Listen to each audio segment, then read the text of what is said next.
मैंने कल रात एक 2 घंटे की मूवी देखी। बीच में मज़ा भी आया, काफ़ी इंजॉय किया, एक्साइटमेंट भी थी। लेकिन जब वो मूवी ख़त्म हुई, सब कुछ ख़त्म। वो फीलिंग, वो एक्साइटमेंट, सब फेक था। और तब मुझे पता चला मूवी और बुक में क्या फ़र्क होता है। क्या आपने कभी सोचा है कि 2 घंटे की मूवी या वेब सीरीज देखने के बाद आपका दिमाग थक क्यों जाता है, जबकि सिर्फ 20 मिनट एक अच्छी बुक पढ़ने के बाद आप अंदर से फ्रेश और सुकून महसूस करते हैं। दुनिया आपसे कहती है कि मूवीज वक्त गुजारती है और बुक्स बोरिंग होती है, लेकिन आज आप जानेंगे उस दुख, उस थकावट और उस जहनी बोझ के पीछे का असली सच जो स्क्रीन आपको चुपके से दे रही है। फैसला आपका है दोस्तों, क्या आपको कुछ देर का प्लेजर चाहिए या हमेशा के लिए power. First topic, active mode versus passive mode, दिमाग की कसरत। सबसे पहला और बड़ा फर्क है आपके दिमाग का इस्तेमाल। देखें, जब आप कोई मूवी देखते हैं तो आप पैसिव मोड में होते हैं। डायरेक्टर ने आपको सब कुछ बना बनाया दे दिया, विजुअल्स, म्यूजिक, एक्टिंग और लोकेशंस। आपका दिमाग बिल्कुल लेजी हो जाता है क्योंकि उसे खुद कुछ इमेजिन नहीं करना पड़ता और आप सिर्फ एक ऑब्जर्वर बन जाते हैं उस मूवी के। लेकिन जब आप एक बुक खोलते हैं तो आप खुद उस कहानी के डायरेक्टर बन जाते हैं। ब्लैक एंड व्हाइट लफ्जों को देखकर आपका दिमाग खुद चेहरे डिजाइन करता है, आवाजें ढूंढता है और पूरी दुनिया खुद खड़ी करता है। आपका दिमाग एक्टिव मोड में होता है और मूवीज आपकी इमेजिनेशंस को मार देती है, जबकि आपकी बुक्स उसे जिंदा करती है। Our next topic, don't depend on short pleasures.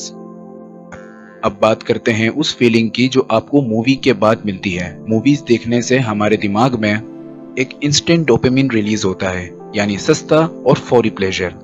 लेकिन जैसे ही 2 घंटे खत्म होते हैं वो फीलिंग अचानक गायब हो जाती है और उसके बाद क्या बचता है, एक अजीब सा खालीपन, गिल्ट और जहनी थकावट। इसके मुकाबले में बुक पढ़ना डिलेड ग्रेटिफिकेशन है। इसमें वक्त लगता है, थोड़ी मेहनत लगती है, लेकिन इससे जो गहरा सुकून और डीप सेटिस्फेक्शन मिलता है वो महीनों और सालों तक आपके साथ रहता है। मूवीज बस आपका वक्त गुजारती है, वो एक टाइम पास है, लेकिन बुक्स आपकी पर्सनैलिटी और थिंकिंग प्रोसेस को हमेशा के लिए बदल देती है। आवर नेक्स्ट टॉपिक, कहानी या एहसास। जरा सोचिए, एक राइटर अपनी पूरी जिंदगी का निचोड़ 500 पेजेस की बुक में लिखता है और हॉलीवुड क्या करता है, उस 500 पेजेस की बुक की गहराई को 2 घंटे की फिल्म में समेट देता है। इस चक्कर में हम क्या मिस करते हैं पता है? कैरेक्टर के इनर थॉट्स, उसकी दीवानगी, उसके जज्बात और वो डीप फिलॉसफी जो आपको बदल सकती थी, वो सब निकाल दी जाती है। मूवी में आप सिर्फ देख सकते हैं कि कैरेक्टर ने क्या किया है, लेकिन बुक आपको बताती है कि उसने वो क्यों किया है। मूवी में आप सिर्फ एक कहानी को देखते हैं, लेकिन बुक में आप उस कहानी का एहसास महसूस करते हैं। आप सरफेस पर तैरना चाहते हैं या कहानी की गहराई में जाना चाहते हैं। वेट एक सेकंड, हम हैरी पॉटर की एग्जांपल लेते हैं।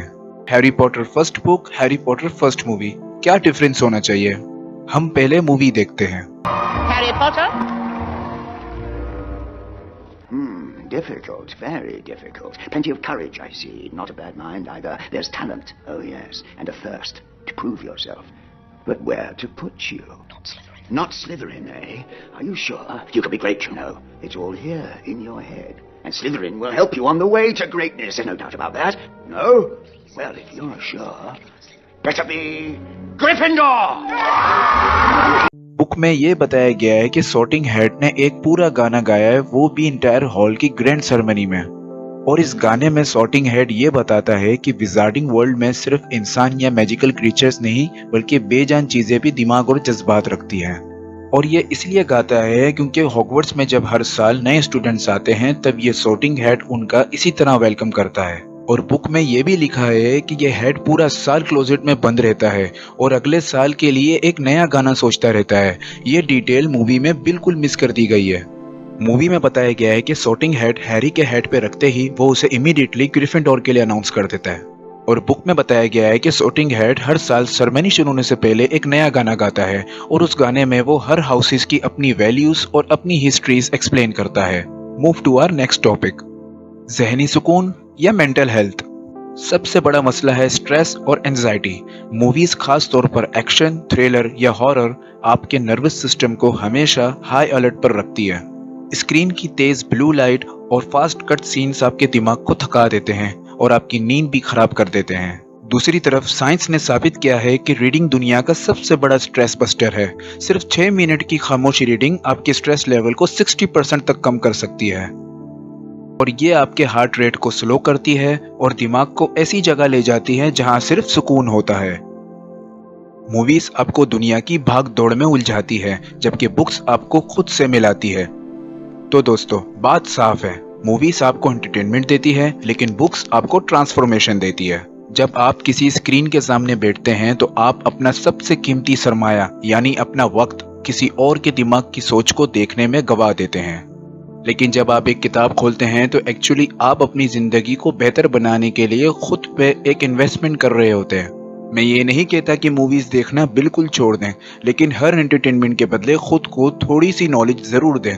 अगर आपके पास 500 पेजेस पढ़ने का वक्त नहीं तो कोई बात नहीं, एटलीस्ट आप 10 मिनट तो दे सकते हैं। इससे आपका माइंड डेवलप होगा। फैसला अब आपका है। अगली बार रिमोट उठाने से पहले एक बार सोचिएगा जरूर, क्या आपको सिर्फ वक्त गुजारना है या अपनी जिंदगी बदलनी है। अगर अपनी जिंदगी का नया चैप्टर खोलना है और स्क्रीन्स के धोखे से निकलना है तो लेसन फ्रॉम मूवीज को सब्सक्राइब करें। अगली वीडियो में एक नई सीख के साथ, तब तक के लिए स्क्रीन छोड़ें, किताब उठाएं, सीखते रहिए। शुक्रिया।